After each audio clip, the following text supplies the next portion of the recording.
We are back on MorningLine. Thanks for joining us. Our guest with us this morning is Kent Oliver. He's director of the Nashville Public Libraries, talking about not only the library system. I'm curious how many of you have even been to a library of late, but also banned books, the banned book list, or challenges to ban books, more or less.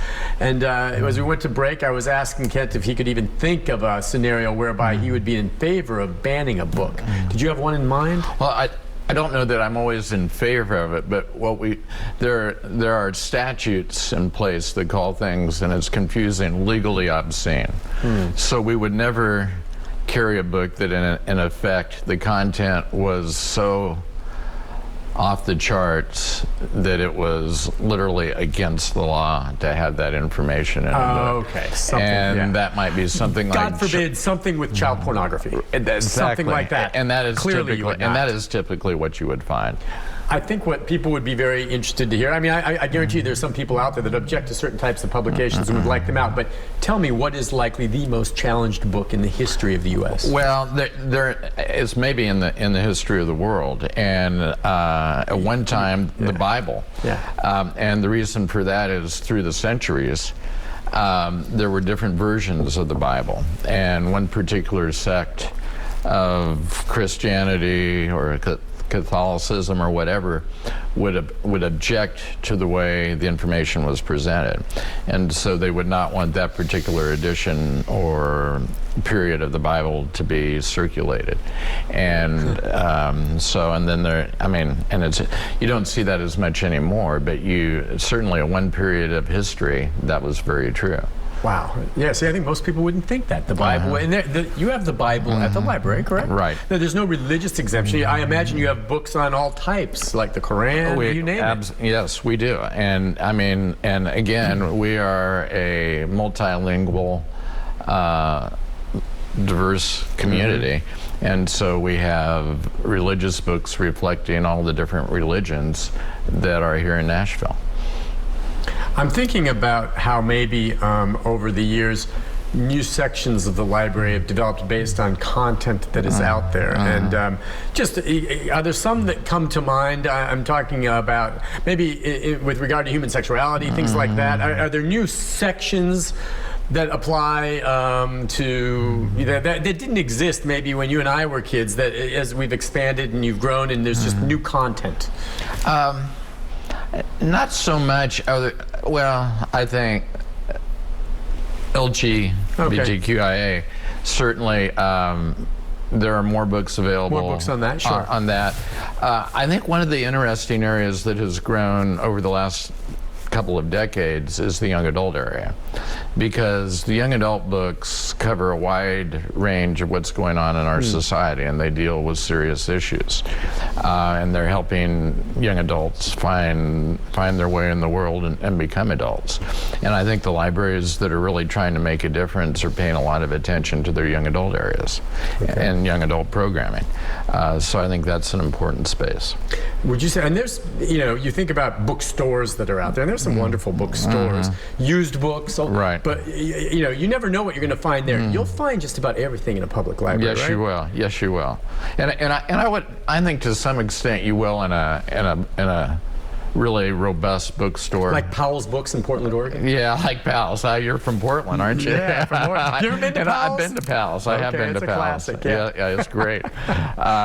It is great. It's a great bookstore. But no, I think it depends on the size of the bookstore, but the range and depth of what we have would be hard to find in a bookstore. Yeah. And of course we'll do interlibrary loans, so if you come in and you want a title, we'll find a book for you.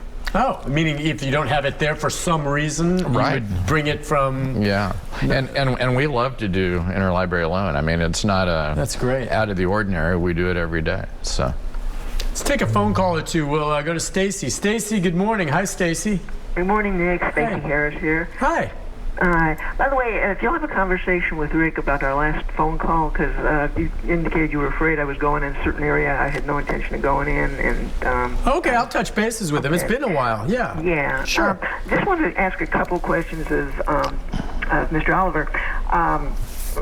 First might sound a little bit off topic, but the second one is is sort of about banned books. The first one just has to do with a conversation that I've had with him in the past of when the library funds were cut, and he was very patient with me, explaining to me about the two different sources of library funding. And my specific interest, Mr. Oliver, in genealogy has to do with the library subscription to Ancestry. And there's been some changes in the budget since we spoke, so I'm hoping that that subscription will be renewed and restored, and if you could touch on that. I want to hear about that. Excellent question. Okay. The other thing with regard to the banned books, and this may not fall in the category of banned book, it has more to do with a book that was not purchased. And I actually wrote a guest editorial a couple of years ago that the Tennessean published about a book by the songwriter who was known in Nashville as Dick Feller, and he moved to Los Angeles a few years ago when he very quietly before Bruce Jenner transitioned, Dick Feller transitioned, and he wrote a book called well, I'm trying to see remember what the name of it was here, but anyway, it was under the name Dina K. Rose, which is it's called Some Days Are Diamonds, semicolon. Subtitle is The Transgender Journey of Nashville Songwriter Dick Feller. And when I looked into that before I wrote the letter, the guest editorial, I spoke with the acquisitions editor there over at the library, and again, everybody there is great. I mean, she very patiently explained to me the process. And I didn't agree with it because, and it may have changed since this was published, but if this has not changed to this day, the library does not make it available under interlibrary loan.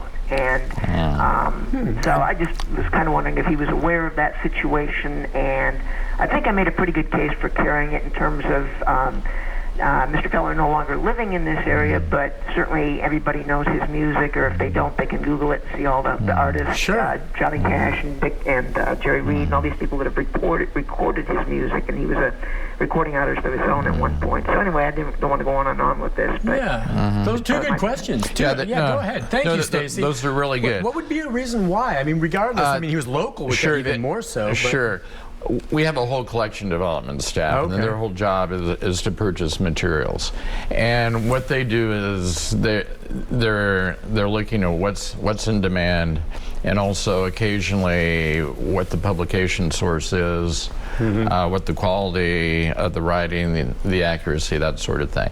And I cannot remember the particulars behind this, so I'm happy to look into this. Okay, yeah, again, it was, I think she said, what was it,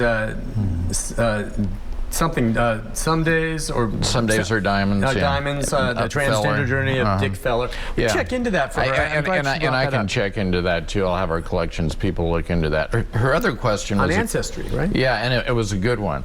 We went through a few years of very tough budgets, and we were making some pretty hard choices based upon usage. Yeah. And I remember that the Ancestry is one that we were not excited about letting go, but we did. But we all know about the budget problems that Metro had. However, the exciting news is that in the last 6 months or a year, things have improved greatly. Okay. And so that's another one that we can look at again and see what we can do. And what is that, just so I'm clear, those types of books, or is this if someone like she wants to track her ancestry? Right, and there's a print version and an online version. And I believe she was talking about the subscription to the online version. Okay, so that's back then, you believe now? I'm going to check, but certainly it's something I would have thought that we'd look at getting back again. But we have, and this sounds very bureaucratic, but I mean, we look at data. And so when we're allocating our funds for online services and that sort of thing, we're looking at how many people are using different items. And if we're finding something that isn't heavily used or isn't being used based upon the cost of the service, we may drop it. I can't speak to Ancestry because I cannot remember the discussion, but again, I'll run that at our collections folks. Excellent. Appreciate the phone call. Yeah, it was a good call. Yeah, we'll take a break. When we come back, we'll take more phone calls and continue our conversation with the director of Metro Public Libraries right after this. Stay with us.